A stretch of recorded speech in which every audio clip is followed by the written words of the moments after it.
Welcome back. I hope you've had a good week. It's just me here for the weekend. Tania's down for a 1-year-old birthday party in Melbourne, and I'm on duty, and I've just spent the last half an hour.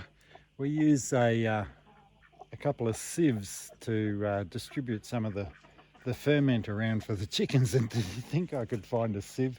It took me about half an hour looking, so it's where I left them, as Tania would say.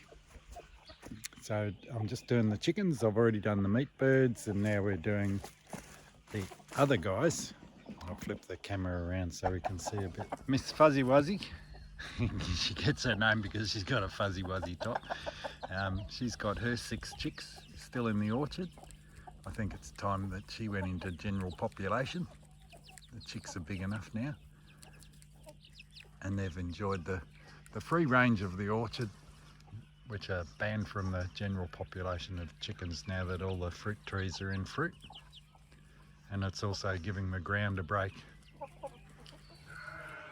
I've had a number of people tell me about growing microgreens for the chickens, and this is my first attempt at doing it. It's relatively easy, but you just got to make sure you're around because it does need to keep moist.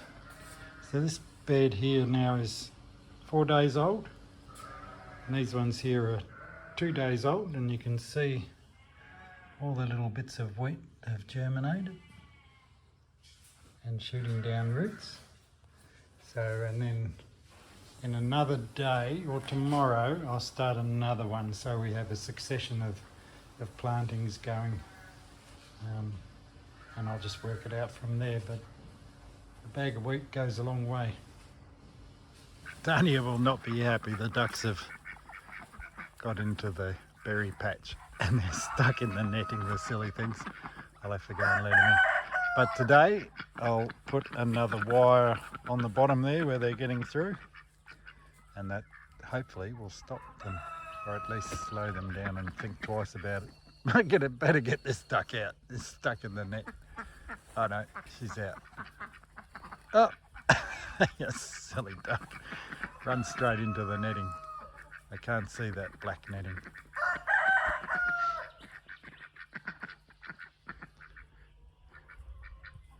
Ducks are hopeless to herd up. I've been trying for the last 10 minutes to get this duck out of Tan's corn patch, which is actually looking really good now. So this will get planted out back to the next sprinkler head here, and then all of this back here is, I think her plan is for melons and pumpkins and bits and pieces. But the original corn that she put in, the first batch, that's the second batch, which has done better than the first. There's a few tomatoes in here as well. She's got lots of things, beans.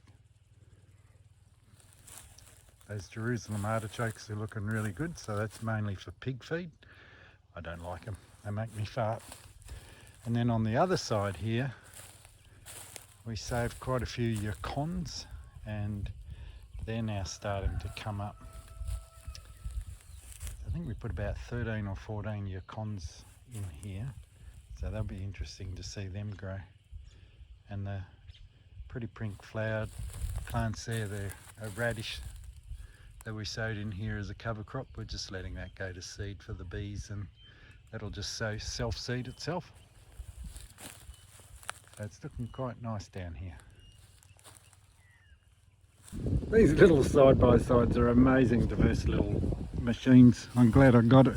I'm just one-handedly, because Tania will tell me off if I use 2 hands, collecting rocks that I've collected, and all these rocks here came out of that area there. So I don't have many rocks compared to some, but quite a few compared to others. So now in the orchard we have Miss Sussex with 1, and then the black Araucana, she's got 3. You can hear them tweeting. She's calling them. Here they come. They come running because they've got some strawberries. These are all the manky strawberries that I picked yesterday, and there's twice as much of that for us. I covered in these holes in the orchard, and the chooks have redug them because they love a dust bath. But here's Miss Araucana with 3 of her little chicks. I'm not really going to know what they are and who they're from until they get a little bit older. But we know she's an Araucana because she lays blue-green eggs, and I'm hoping there might be one in this lot as well. So as Robert said, we've had heaps of broody chicks. Now this is Dusty, who was sitting on eggs in the lawnmower crate, and she hatched 4 actually, but one didn't make it. So we've got 3, and I'm not sure that, I mean they're yellow, but one of the eggs that was hatched was an olive egg. So it'll be interesting to see what they look like as they're bigger. Anyway, I've just given them some ferment and some strawberries, but we popped them into the maternity ward yesterday in the effort to move some of the australops that are all broody, and I'll show you what's happened there. So this is the other little crate we have, and this is the lawnmower catcher that Dusty sat in for 21 days and hatched her babies. Actually works quite a treat. But in an effort to remove some of the broody hens from the australop coop, Robert made this other little hutch. And I put these 2 girls in last night with some eggs to give them, you know, a spot each. But here they are this morning, sitting kindly right beside each other. I gave them both 5 eggs, so I thought, well, if you're going to sit together, you can have 10 eggs. So we'll see what happens there, because if they do hatch, I'm going to have to move some out, or there's a chance there could be some squashing with 2 in there. But it's a cute little broody hutch that he made with 1 arm, which he probably shouldn't have. I think it hurt his hand. But when his hand is good, I might order another couple of those. They'll be really good. But don't they look comfortable? And they were together in the coop, so they just want to sit there together. They are both grey, or what they call blue australops. Happy sitting, girls. Here's a little bit of omelette that we've cooked. Some sourdough and eggs. I love it.